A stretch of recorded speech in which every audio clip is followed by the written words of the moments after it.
From Matthew 28 and Luke 2. After the Sabbath, as the first light of the new week dawned, Mary Magdalene and the other Mary went to be at the tomb. And when they were there, the earth shook beneath their feet, and an angel of the Lord descended from heaven. Before their eyes, the angel rolled back the stone and sat on it. He looked more like lightning than like a man, and his clothing was white as snow. The Roman guards stationed at the tomb were terrified. But the angel said to the women, "Do not be afraid.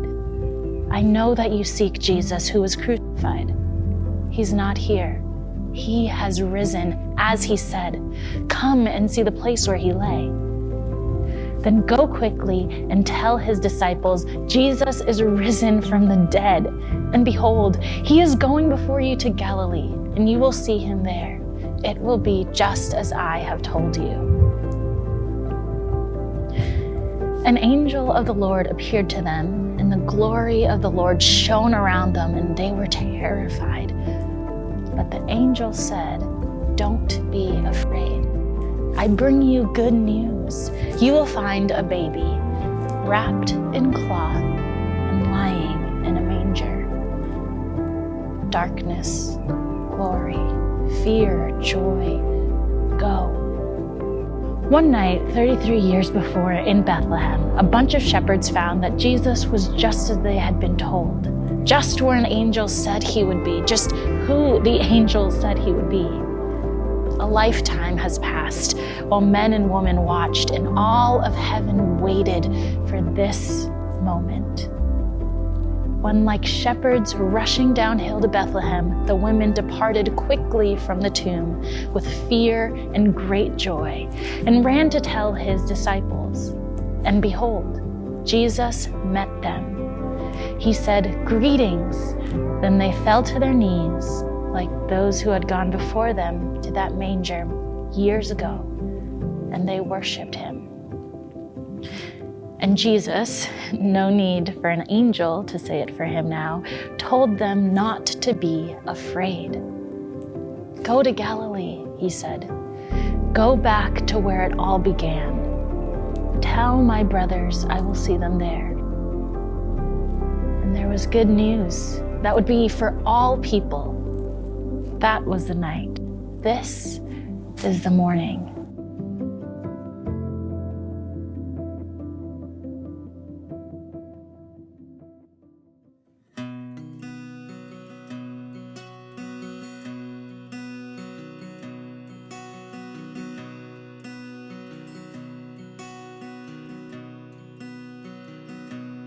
In the darkness we were waiting, without hope, without light, till from heaven you came running. There was mercy in your eyes, to fulfill the law and prophets. To a virgin came the word, from a throne of endless glory to a cradle in the dirt.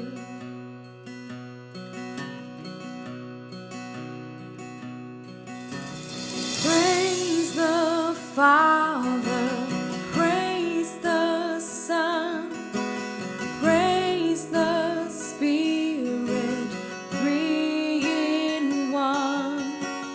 God of glory, majesty, praise for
death.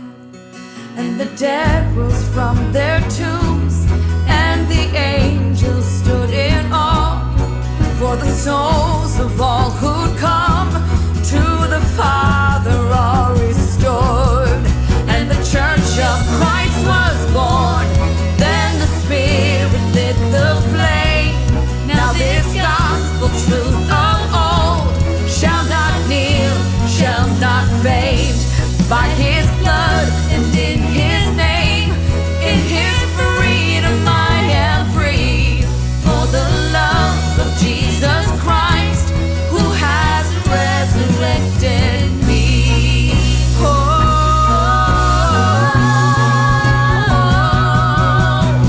Praise the Father, praise the Son, praise the Spirit, three in one. God of glory, majesty, praise forever to the King of Kings. Praise forever to the King of Kings.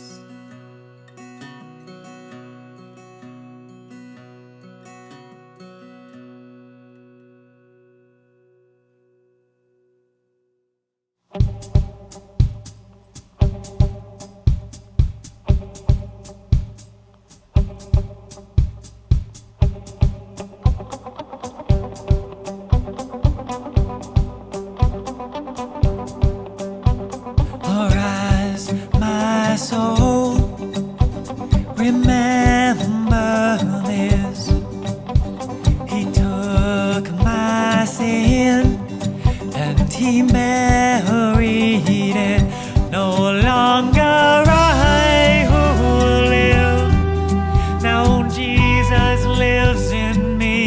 For I was dead in sin, but I woke up to see the light.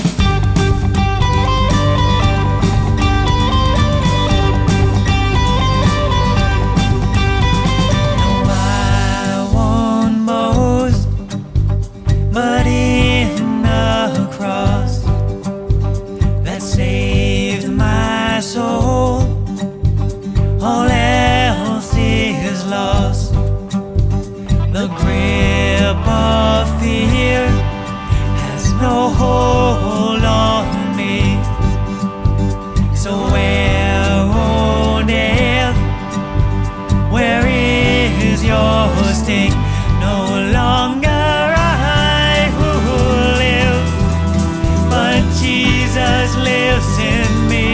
For I was dead in sin, but I woke up to see the light.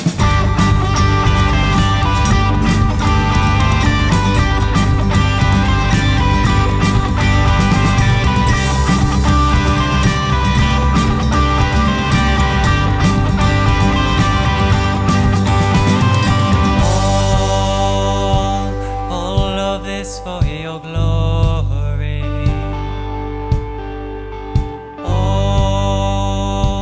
All of this for your glory.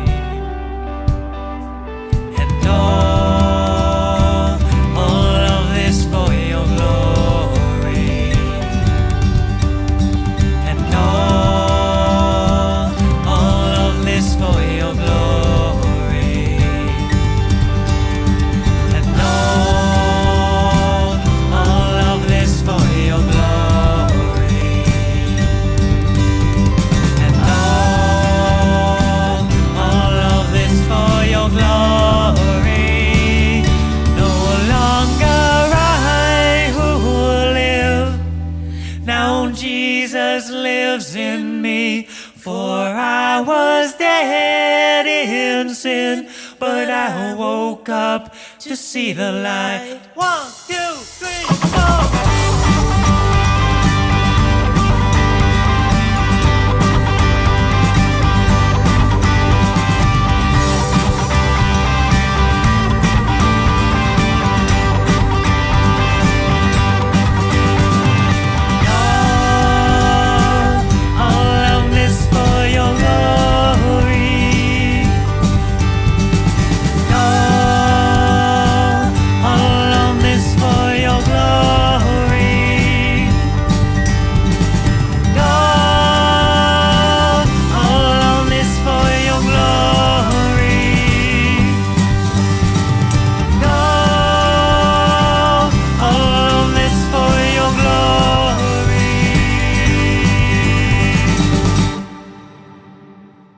Hi, my name is Kathy Rentz. Welcome to our special Christ Church of Amherst online Easter service in partnership with Grace Chapel.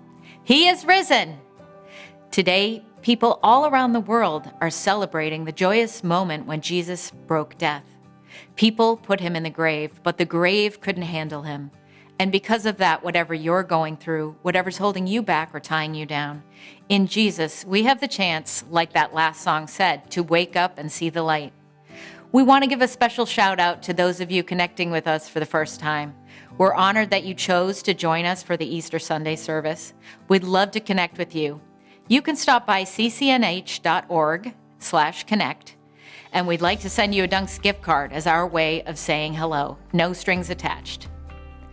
This week, we had the chance to connect with some of our kids for a special Easter reading of the story, The Tale of Three Trees.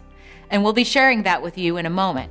Then we'll hear from Pastor John, who'll be inviting us to take a second look at Easter and consider what God did through Jesus and how it can help us break from old cycles and try something new.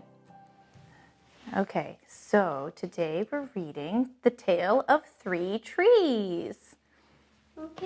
Okay. Once upon a mountaintop, three trees dreamed of what they wanted to become when they grew up. I want to hold treasure, the first tree said. I will be the most beautiful treasure chest in the whole world. I want to be a strong sailing ship, the second tree said. I will be the strongest ship in the world. I don't want to leave this mountaintop at all, the third tree said. I want to grow so tall that when people look at me, they will raise their eyes to heaven and think of God. I will be the tallest tree in the world. One day, three woodcutters climbed the mountain. With a swoop of their man's axe, the first tree fell. With a swish of the second man's axe, the second tree fell. With a slash of the third man's axe, the third tree fell. The first tree rejoiced when the woodcutter brought him to a carpenter's shop, but the busy carpenter was not thinking about treasure chests. Instead, his work-worn hands fashioned the tree into a feed box for animals. The second tree smiled when the woodcutter took him to a shipyard, but no mighty sailing ships were built that day. Instead, the once strong tree was made into a simple fishing boat. The third tree was confused when the woodcutter cut her into strong beams and left her in a lumberyard. What happened? The once tall tree wondered. All I ever wanted to do was point to God. Many, many days and nights passed. The three trees nearly forgot their dreams. But one night, golden starlight poured over the first tree as a young woman placed her newborn baby in the feed box. And suddenly, the first tree knew he was holding the greatest treasure in the world. One evening, a tired traveler and his friends crowded into the old fishing boat. When a storm arose, the second tree shuddered. But when the traveler stretched out his hand and said, "Peace," the storm stopped. And suddenly the second tree knew he was carrying the King of heaven and earth. One Friday morning, the third tree was startled when her beams were yanked from the woodpile. She shivered when she was dragged through an angry crowd. She shuddered when soldiers nailed a man's hands to her. She felt ugly and harsh and cruel. But on Sunday morning, when the sun rose and the earth trembled with joy beneath her, the third tree knew God's love had changed everything. It had made the first tree beautiful. It had made the second tree strong. And every time people thought of the third tree, they would think of God. Thanks. That was better than being the tallest tree in the world.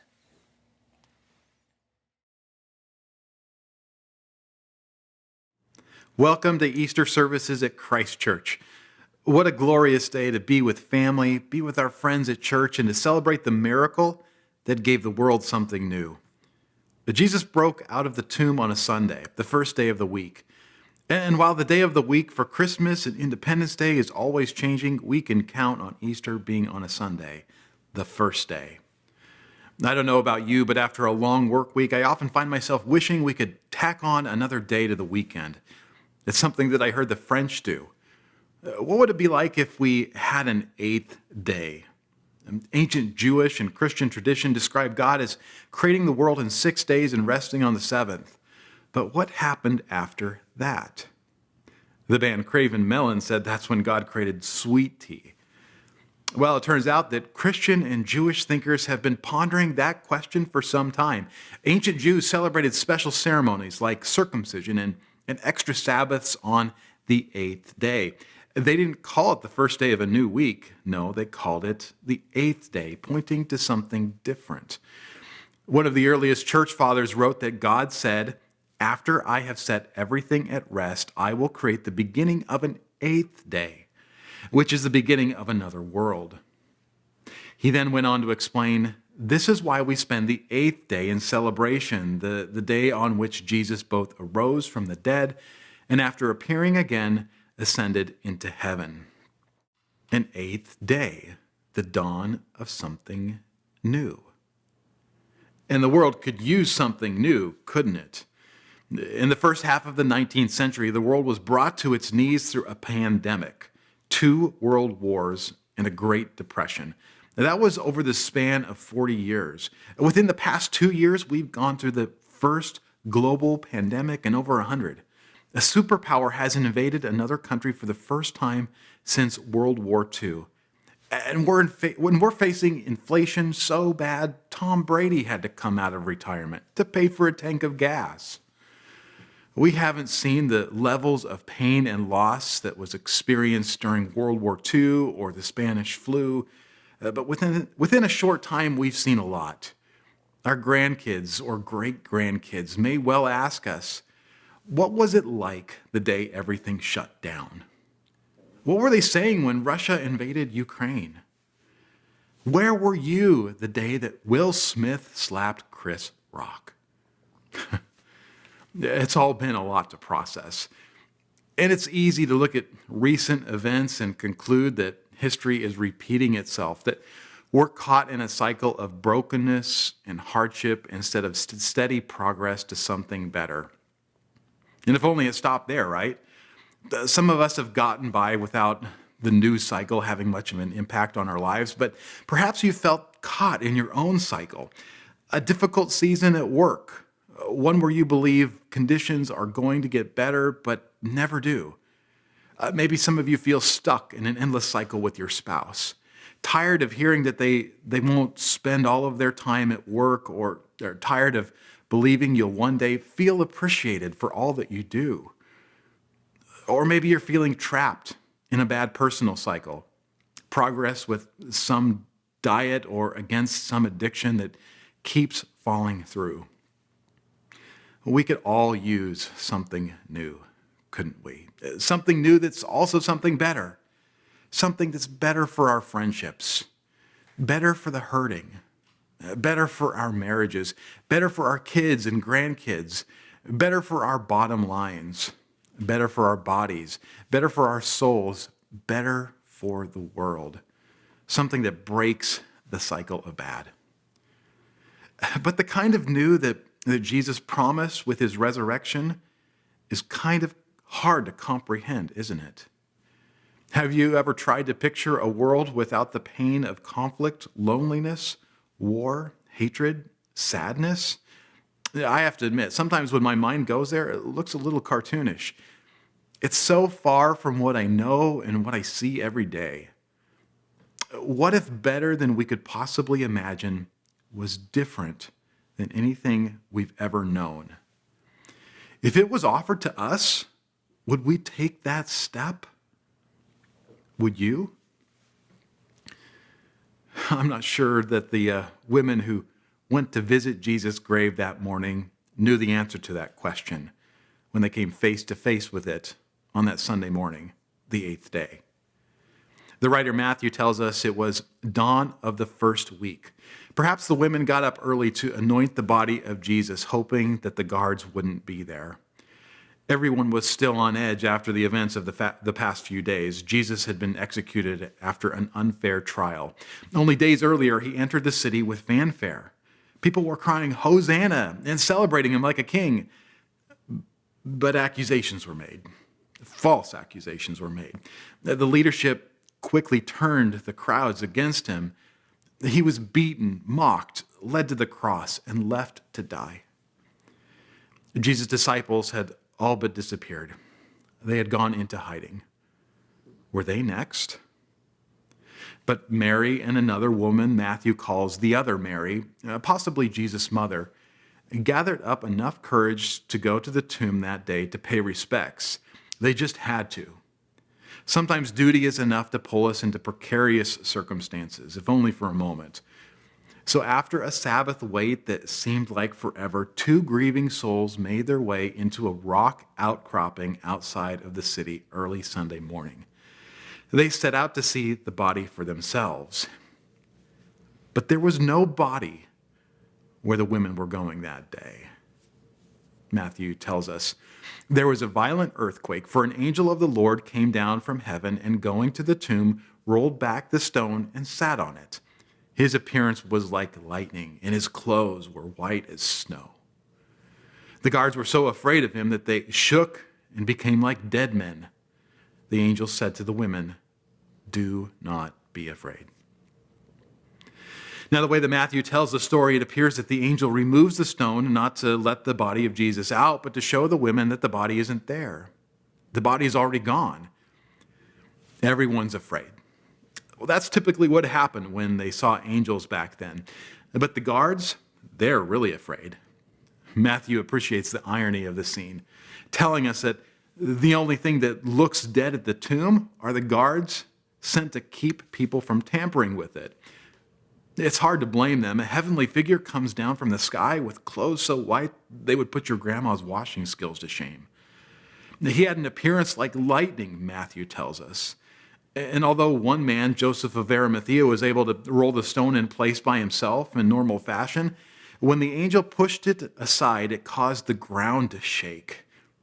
He plops himself on the top of the rock as a way to show victory over it. And then he looks at the women and says, "Now don't freak out." You got to love how the angel doesn't say that to the guards, who are probably pressed against the wall that the tomb had been carved into. No, you guys freak out. It's perfectly okay for you to freak out. But to the women, he says something different. It wasn't an uncommon way for angels to introduce themselves. Do not be afraid. But this encounter wasn't typical, and chances are the angel's statement might play a bigger part of the story. Look how Matthew continues. The angel said to the women, "Do not be afraid, for I know that you are looking for Jesus who was crucified. He is not here. He has risen, just as he said. Come and see the place where he lay. Then go quickly and tell his disciples he has risen from the dead and is going ahead of you into Galilee. There you will see him. Now I have told you." So the women hurried away from the tomb, afraid, yet filled with joy.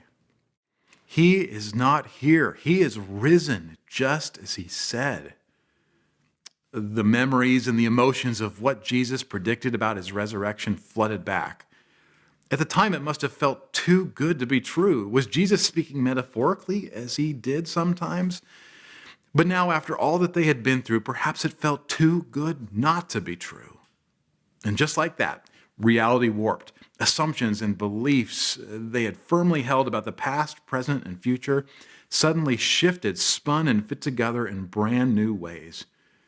Matthew will tell us later that some of the men continued to doubt once they encountered the risen Jesus. Matthew shares no hint of doubt with these women. They're filled with joy. But did you notice? Despite the angel's encouragement, they are still afraid. What a strange combination, fear and joy. Maybe some of you have experienced that with the offer of a new job or the arrival of a new child. We can both anticipate something good with gladness and fear it greatly because of all the unknowns. But this was at another level. Resurrection? Yes, Sabbath was over and Sunday had come, the first day of the week. But this wasn't just the first day of the week, was it? It was the 8th day. It was the dawn of something entirely new, something no one had ever seen before. If Jesus had been raised, then what did it mean for them and the rest of humanity? They couldn't have understood it all at the time. But the new creation was in front of them. Would they have the courage to take a step forward? I remember sitting in the audience, surrounded by adults, waiting for my turn to speak. The man at the podium was the owner of a multi-million-dollar dog food company that got its start from a website. This was the era of Web 1.0. E-commerce was just starting to get popular. Amazon was still mostly selling books. Small business owners from my community leaned in with interest to hear about the man's success and gather any tips they could to improve their own businesses. He told them about the difficulties of getting started and some of his own life lessons along the way. Now, I don't remember many of the details, but I'll never forget one point of advice he shared. You don't want to have your nephew or your kid put a website together for you. Well, at the time, I was working for one of the leaders in our community, a respected lawyer and member of the school board. He was the one who invited me to speak. He turned his head to see my reaction. I was up next to talk about how I'd put a website together for my dad's business. Well, what looked like an impossible situation was something else.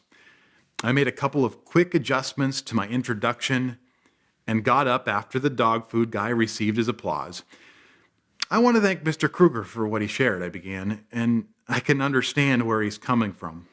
After what you heard, I know it's going to sound a little funny hearing from a kid who put together a website for his dad. But maybe some of you are just getting started and can't afford to put a lot of money into a website. I'm here to tell you that anyone can do it. Well, the truth is, Mr. Kruger was kind of right. To be honest, the website I put together looked a little like someone's 18-year-old son did it. But the man handed me a softball, and I hit it as hard as I could. And it worked.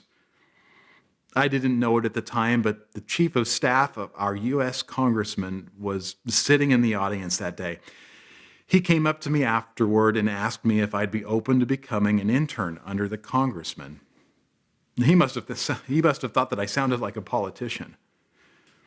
Whoa, I thought to myself. My imagination immediately took off. What an opportunity, and what kind of doors could that open up for me? I wanted to say yes, but the truth is I didn't know how.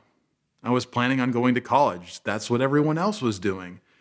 The idea of going a non-traditional route, as promising as that could be, was just too scary to me. So I stuck with plan A.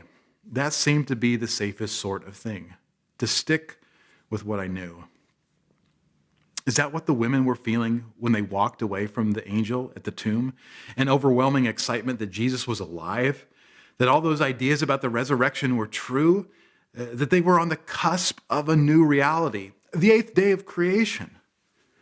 But also a fear of the unknown, a desire to stay with what was familiar, an unwillingness to risk even at the greatest possible outcome.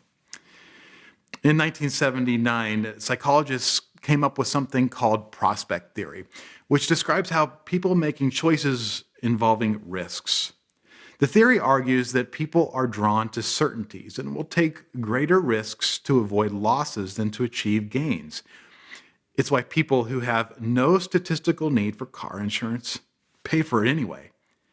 It's why if a person is told they have a 100% chance of receiving $900 or a 98% chance of receiving $1,000, they'll take the $900 almost every time. We tend to stick with what's right in front of us, what we know, instead of taking risks to achieve something altogether greater. But as the women part ways with the angel, their story, as recorded by Matthew, takes an important turn. Matthew was an apostle of Jesus, but he wasn't the first to write about Jesus. Most scholars believe that it's actually Mark who wrote first. Matthew relied on Mark's version of the story to tell his own. But there's something strange about Mark's version of this story. After the women encounter the angel at the empty tomb and hear the news that Jesus is risen, the angel tells them to share the good news with the disciples. But they run off afraid and say nothing because of their fear. And that's where Mark's story comes to an abrupt, uncomfortable, and in my opinion, intentional halt, forcing us to wrestle with unanswered questions about the women and perhaps ourselves. Well, Matthew, however, continues. Suddenly, Jesus met them. "Greetings," he said. They came to him, clasped his feet, and worshiped him. Then Jesus said to them, "Do not be afraid. Go and tell my brothers to go to Galilee. There they will see me." Bowing down at someone's feet was a way of paying homage, something that was done to prestigious figures like kings in that day. Jesus had crossed the boundary of life and death. He's taken on a new status. He is the firstborn from among the dead. Their response is appropriate. But it also tells us something more. You don't grasp the feet of ghosts. This is something that took place in time and history. A real stone was rolled back. You could press against it and feel its weight. The people in Jerusalem could visit an empty tomb, step inside and occupy its space. The disciples touched the risen Jesus. They could feel his calloused feet. They could see the evidence of his death in the scars his hands carried. They could hear the warmth of his voice calling them to him. Notice that Jesus repeats the words of the angel, "Do not be afraid." You could make the case that is one of the most obvious things he could say. It's one thing encountering a stranger who looks like he left his clothes in the washing machine too long. It's another thing running into a person who you just watched die. But with a strong emphasis on fear in this passage, I can't help but wonder if there is something more here. Was this personal encounter with the risen Jesus what the women needed to overcome their fear of the familiar and allow their joy for new possibility to flourish? Similarly, we too may have mixed feelings about the message of Easter. Can the perfect of tomorrow really be true when we are so often confronted with what's wrong today? And can that joy transform our present circumstances? Bring joy in our work, in our relationships, in our parenting? It turns out that Jesus' invitation is not just a word for the women, it's a word for us. Do not be afraid. We may have mixed feelings around the Easter message too, but encountering Christ personally can change all of that. That's one of the reasons I love what we've been able to offer the past few months with our Alpha course, which is giving people a space to wrestle with some of the hard questions of faith and find Christ lead them in the midst of those questions. Well, that's also why I'm looking forward to our marriage class in May, because it demonstrates how the joy of the perfect can come alive even in imperfect marriages when we encounter Jesus personally. And if you want to liven up your marriage, strengthen some of its weaknesses, or simply prepare for that possible next season of life, we'd love to have you join us for that. Something new has come, something that will bring perfection tomorrow and can bring better today. You know, every fiber of our beings might steer us from the unknown, but Jesus has come to lead us there. He encounters us halfway. We are not alone, and God wants us to live with him. If he was raised, we'll be raised. And Jesus gives us courage by meeting us and leading us there. Scott and Jen Field, who have been a part of Christ Church for the past 20 years, found that out when they looked at their marriage and saw the writing on the wall. I had the chance to sit down with them recently to hear more about it. So we had been married about 9 years, and we had just come to Nashua. We were living in Massachusetts at the time. We had just been through a really bad real estate situation. We lost a lot of money, a lot of belongings. So we came to Nashua to kind of regroup. I just felt really alone in the marriage. I felt like it wasn't working and I didn't know how to fix it. And now the kids were growing up, so now they were going to start noticing things. And I thought, I don't want to be a part of this. This isn't what I want. This isn't what I signed up for. But then I thought, if I'm taking my kids away from their father, I better make sure that this is the right thing to do. So going to Nashua Baptist Church, just into this area when I was contemplating leaving him, I got to know people at the church. I said, these people are really nice. And we attended Sunday school. I didn't know what Sunday school was. I never went as a kid. I'm like, oh, all these people get to know you and they pray for you and, you know, you talk about good things and help each other. And so I just simply asked the Sunday school to pray. Wanted to include Scott in a lot of activities, but he wouldn't come. I went with the kids all by myself for a long time, but there was one activity that Nashua Baptist Church had, and that was back to Bethlehem.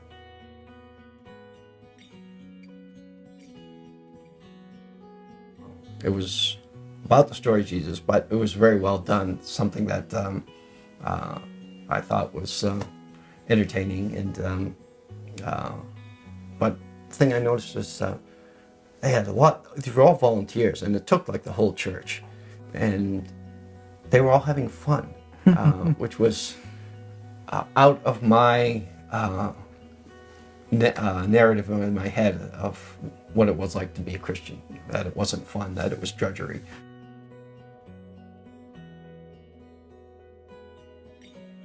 And one of them was a book by R.C. Sproul called If There's a God, Why Are There Atheists? And it just struck me. I said, I have to read this book. This is going through a verse from Romans 1:28, which basically says, those who thought it was not worthwhile to retain the knowledge of God, God would just cast them adrift. And I remember thinking, I don't want to be cast adrift. It was a lot of turmoil for me. I remember driving to work, and I remember just crying on the way up there, most of the way, as I was struggling with who I've been and this concept of God that I had so much trouble moving towards, because I was just so set in my mind that for so many years that God didn't exist. I don't know, maybe if you grew up in a church, it's hard to understand just how difficult it was to turn away from a completely polar opposite way of thinking for a lifetime. Because this was late in my life. I was almost 40 when this was happening.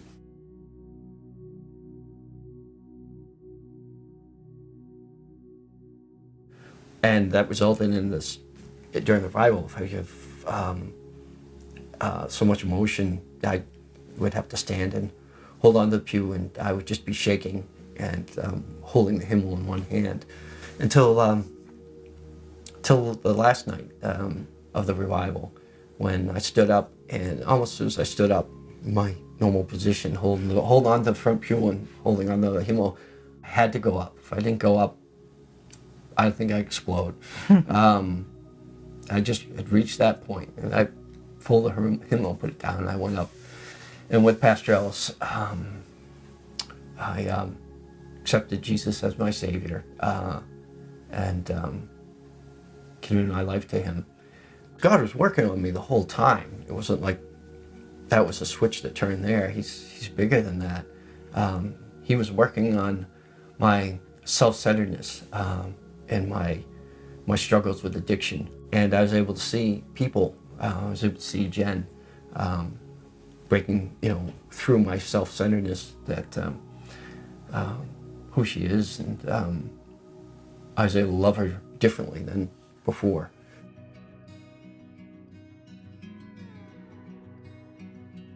it affected me that, wow, he really does love me. He loves me that much. He really loves me that much. Like with all my flaws, and I get upset and talkative or whatever, but he just loves me through that. And I think, well, you know what? God's like that too. I can mess up, but he still loves me. He's not going to turn his back on me. I can show him every side, and he still accepts me. God is in the process of transforming, and he's there with us through the bad just as well as the good. And he takes us further, and he helps us deal with difficult situations. We can pray about things. Yeah, we're able to share more, laugh more, work together. There's nothing we can do to separate us from Jesus. You know, there's nothing that he could do. There's nothing I can do, because we can beat ourselves up that we're not good enough. I shouldn't have done it that way. But there is nothing that can separate us. And then that conviction that he can give you, it's all done in love, without any shame, with dignity. He never lets you stay defeated. So what about you? Is there a part of your life that Jesus wants to enter into and transform? Maybe like Scott and Jen, there have been times you haven't been able to see a way forward in your marriage. Could God be inviting you to experience the power of the resurrection as a couple, to enjoy not the kind of marriage you envisioned, but maybe something better? How could God transform your parenting, or your grandparenting, your work life, your personal life into something that will press on into eternity? Is Jesus inviting you to allow yourself to belong to something different? And for those of you who might be feeling this Jesus thing out for the first time, what kind of adventure could God be building for you on the other side? It may not be anything like you've ever known, but once you enter, is it possible that there is a joy so powerful you'll never want to turn back? How will you respond to this news of something new? Will you let fear keep you from stepping into it? Or will you follow the joy you are feeling now to something new and better? In Jesus, God entered into our world and into our lives to redeem them and invite us to experience something new. On the 8th day, he is casting a vision for a seemingly impossible future made possible by the resurrection. And he wants us to come along for the journey. Jesus, our forerunner, who has entered death, broke death, and came out on the other side, has made that journey.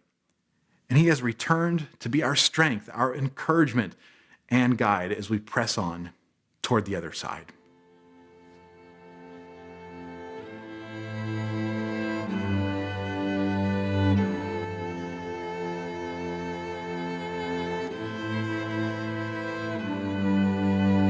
God of creation, there at the start, before the beginning of time.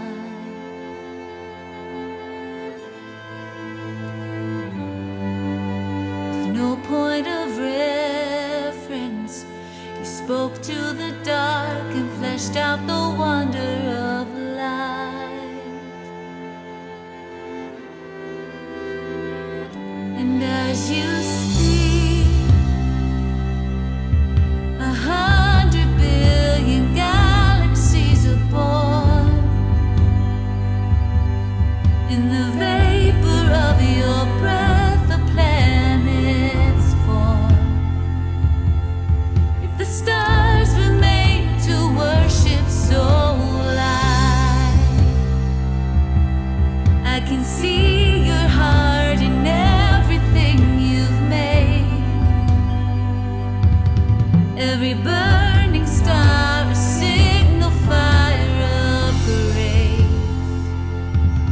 If creation sings your praise,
you created, the light of the world, abandoned in darkness to die.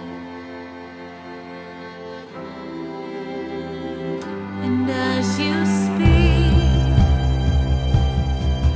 100 billion failures disappear. Where you lost your life so I could find it here. If you left the grave behind you so alive, I can see your heart in everything you've done. Every part designed in a work of art called love.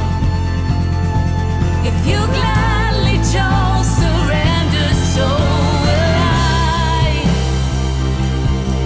I can see your heart a billion different ways. Every precious one, a child you died to save. If you gave your life to love them, so will like you would again 100 billion times. But what measure could amount to your desire? You're the one who never leaves the one behind.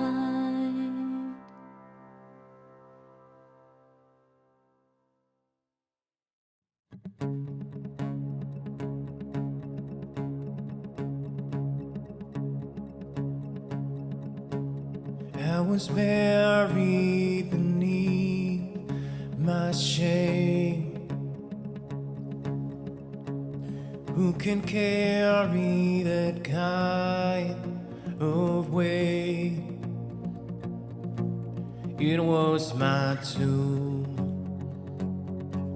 till I met you. I was breathing but not alive. All my failures I tried to hide. It was my tomb till I met you. You call my name and I ran out of that grave. Out of the darkness into your glorious day. You call my name and I ran out of that grave. Out of the darkness into your glorious day.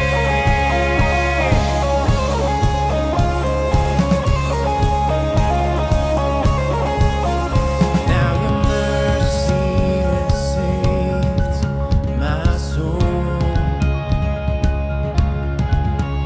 and your freedom is all that I know. The old made new, Jesus, when I met you, when you called my name, and I ran out of that grave. Out of the darkness into your glorious day. You called my name, and I ran out of that grave. Out of the darkness into your glorious day.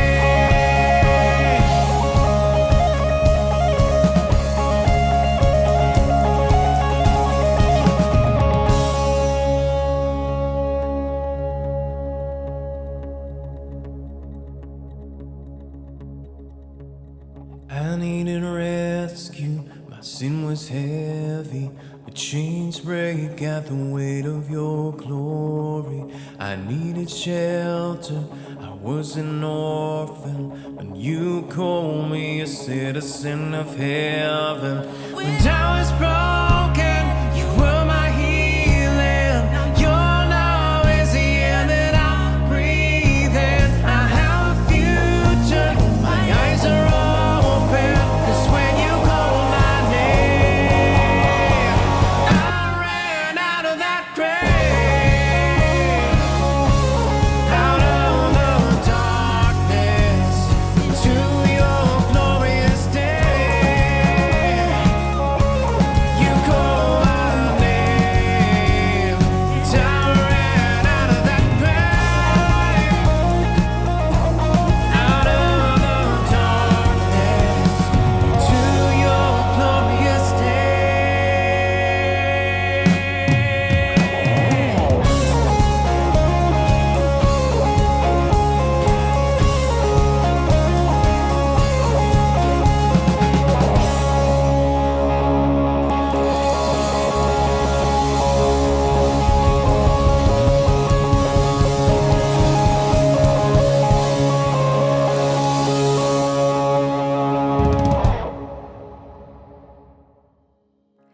What a glorious day indeed. He broke out of the grave, and now he calls our name out of the darkness into his glorious day.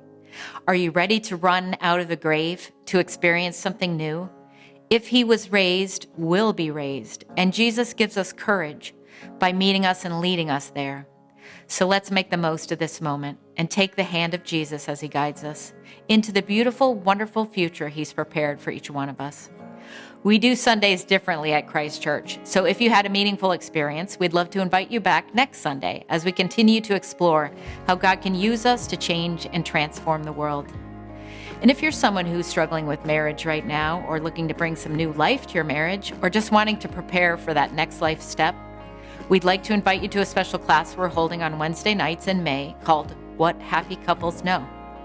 We'll be providing a meal and childcare for that. It's all free, and it's entirely open to the community. Just stop by ccnh.org/happycouples.